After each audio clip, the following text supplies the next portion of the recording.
Good afternoon, guys. This is our second attempt because we originally got 17 minutes of film for y'all uncut, and I went to go watch the video to go review it, and I decided to click start over without saving the video at all.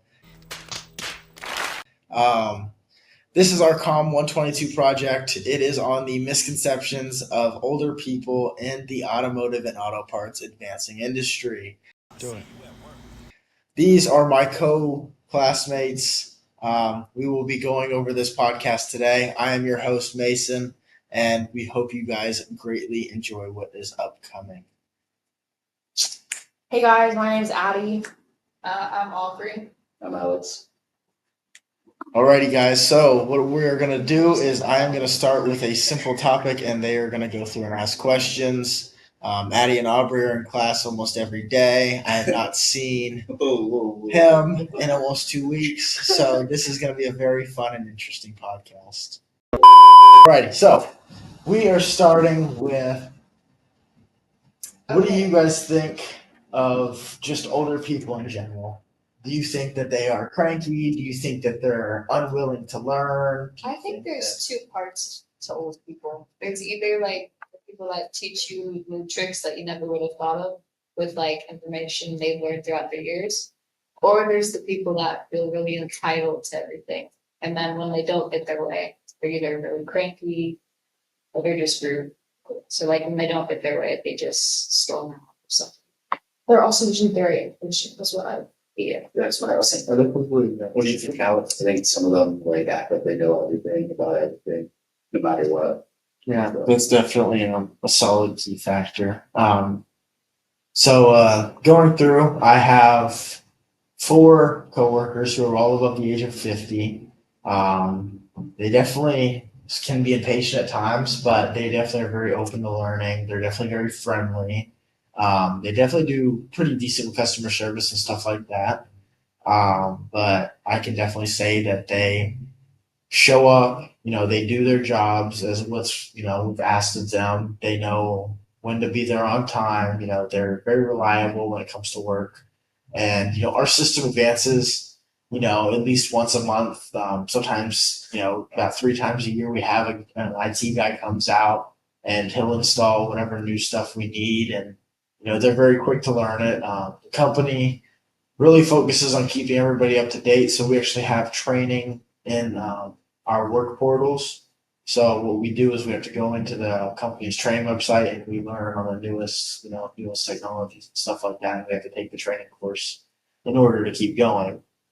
When I first started out, I had to catch up on all of it, and it was almost 32 hours worth of training and videos. And it's not like you don't just get to quick start on a video and then just to walk away. Like, it asks you questions in depth on the videos, questions in depth on the parts. You learn basic store safety, how to dispose of chemicals. You got to learn about the car parts, electrical problems that you can face. If a customer comes in, their car's all rigged and you don't trust the wiring and stuff like that because you get shocked by a battery. It definitely doesn't feel good. You gotta know how to jump a car correctly or install a battery properly. Because if you don't install a battery properly, you can fry a car's computer and then the car won't start, and the company doesn't want to pay for that. So they definitely learn a lot, and there's always a lot to learn for the older generation, even for the audience of people who are interested in joining auto parts. There's always something to learn. Do you think they like resist change or like innovation? Would they? I could say I wouldn't say innovation. They definitely sometimes enjoy it, but there's some changes that they definitely do resist. Not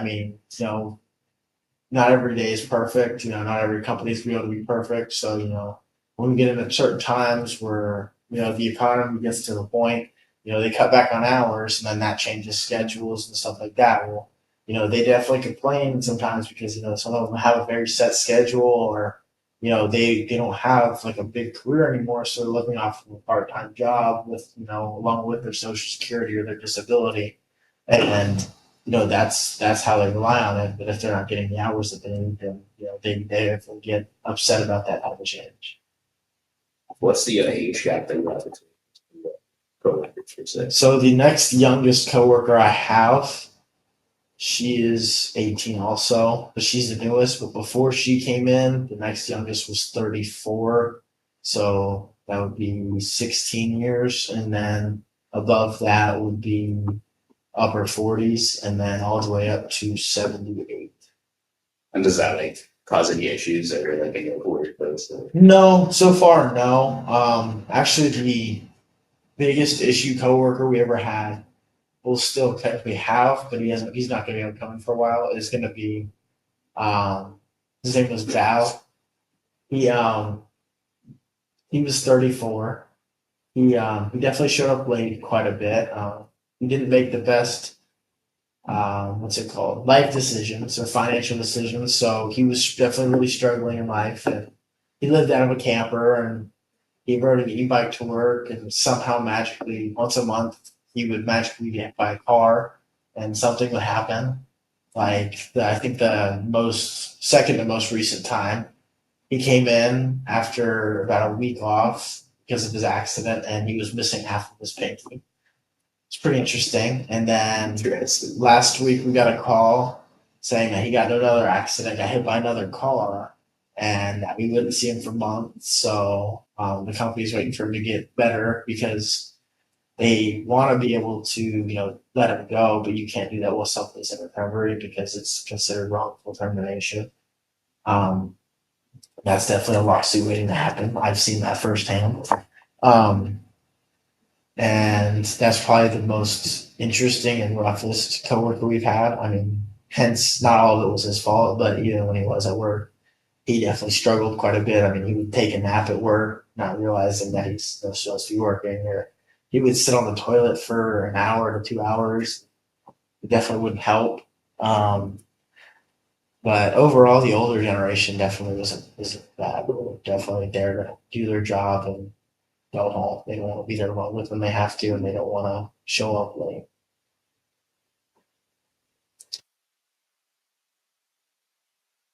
I mean, like with that being said, do you think they work like just as well like with others or Yeah, not? they Not as well? they do definitely pretty good with others. I mean, there are older generations all that respect. So as long as you respect them, they respect you. If you're helpful to them, they'll try to be helpful to you. Which is honestly, it's become pretty rare now because they don't know as much anymore. Like they're older, they haven't learned all the new stuff yet.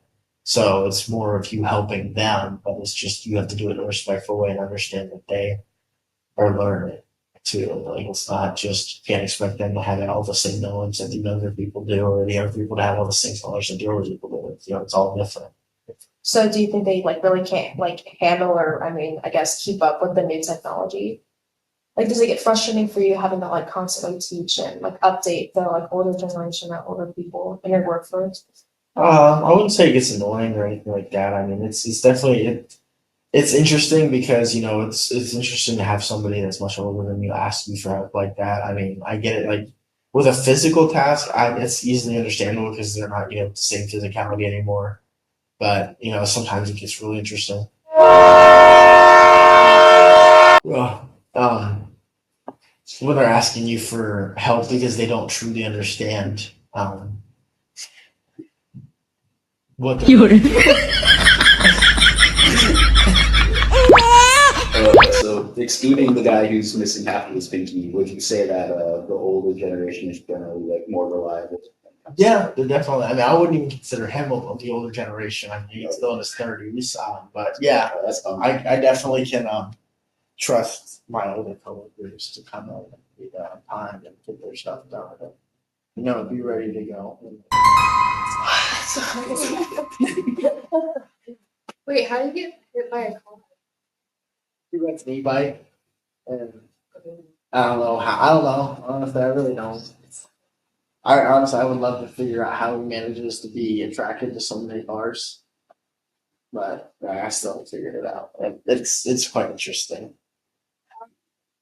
Would you say like so if someone's doing or I don't know, do old people really accept help like in a good way or like with any attitude or anything or They've always accepted it in a good way for me. I personally can't speak for other people's experiences, but through my experiences, it's always been a good way because they definitely see that I know quite a bit more than them about the vehicles, and they want to know.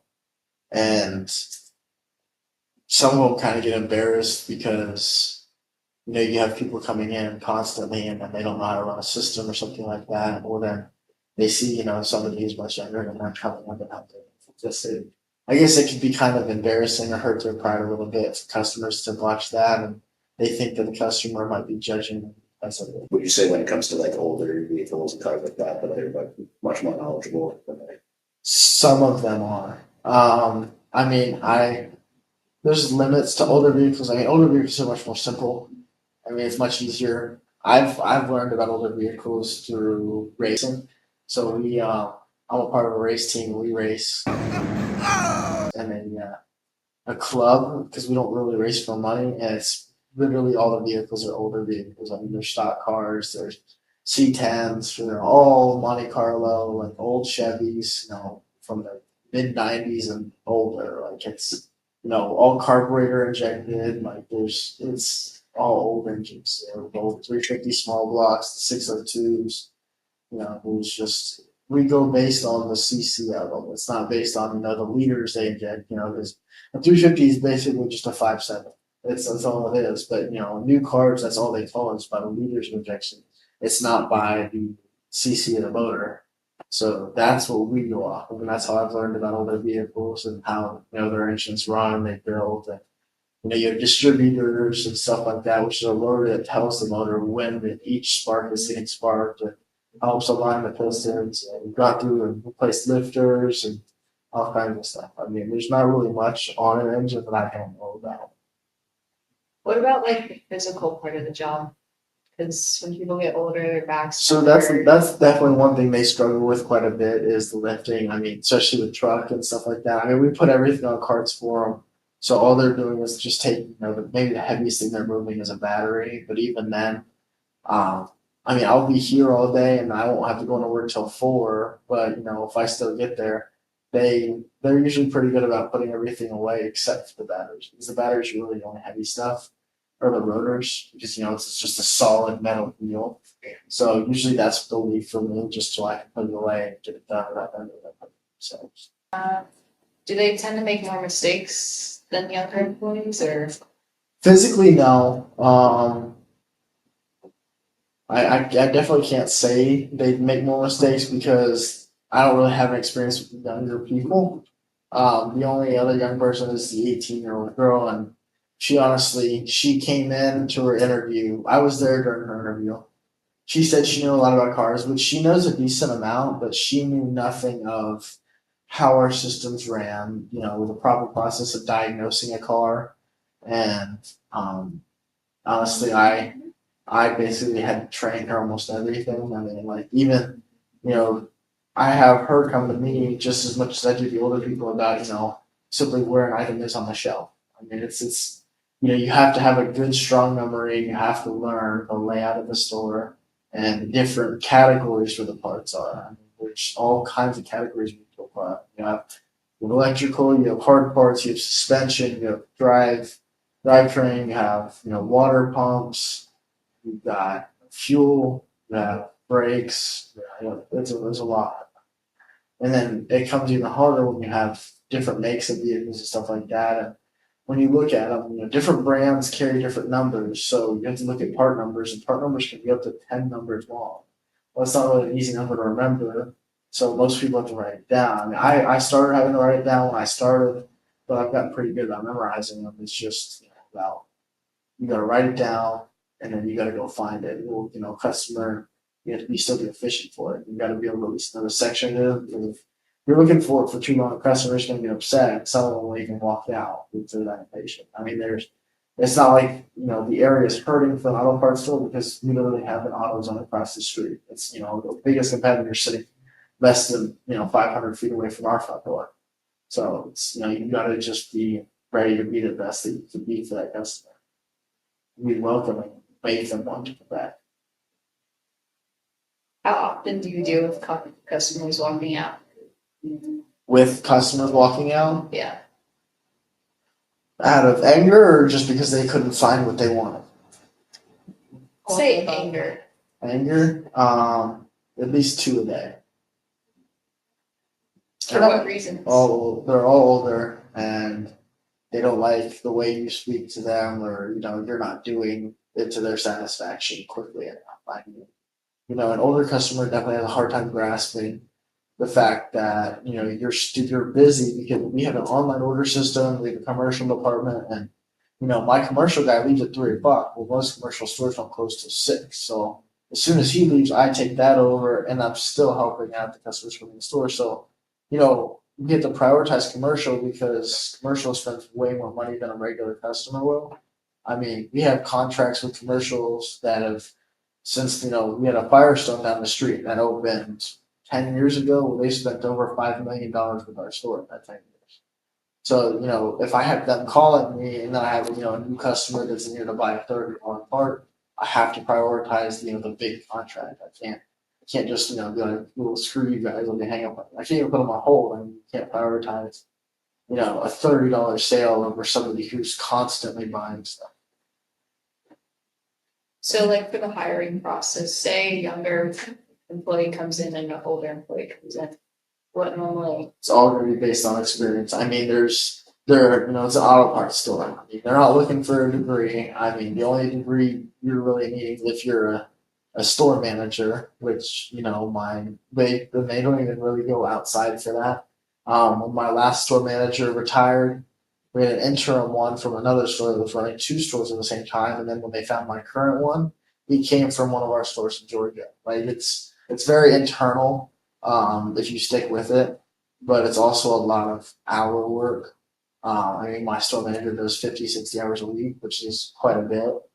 But for our hiring process, I came in younger and there were still older applicants, but I knew the store manager and I knew a few of the employees, the older guys, because I've known them for quite a while, and they all knew that I knew a lot about vehicles and stuff like that. So that helped me get the leg up. But based on like just 2 random people coming in, it's going to be their past work experience and what they can talk about. I mean, we gave almost everybody an interview. It's not like we were hurt for not to have interviews, but it's just all about what they know. And So it doesn't matter persistence. if they're old or young. They just look No, for I mean, it people. depends on who wants the job the most. I mean, sometimes a younger person will get an application, stuff like that, and they'll never come back because they expect you to reach out to them. Whereas, the older people do the same thing. Like we've had younger people come in, and they come in at least twice a week still, trying to say, hey, is that interview ready yet? I'm trying. But then we've also had old people do that too. It just, it depends on time and stuff like that. Alrighty, guys, we have finished round 2. So we hope you enjoyed this video very much. There definitely was a lot of funny little parts in there. I hope you enjoyed listening to my crew speak, and thank you very much for watching. Make sure to smash that like button. Smash that like button and subscribe. Yep, there's nothing that's going to be up there.